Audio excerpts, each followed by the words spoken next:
સરસ મજાનો ગુલાબ કરી દો. રામ રામ ને સીતારામ. ચાલો એક રમત રમીએ છીએ, કાંડુ, કમર અને કોણે. હું જે કહું ત્યાં તમારે હાથ રાખવાનો છે. ચાલો અત્યારે કમર ઉપર હાથ રાખી દો બધા.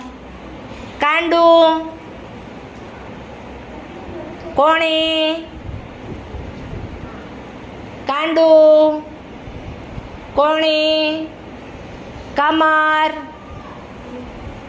કાંડુ, કોણે, કમર, કમર, કાંડુ, કોણે, કોણે, કાંડુ,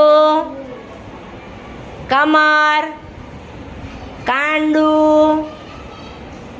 કોણે, કમર. વાહ બાળકો વાહ. ખૂબ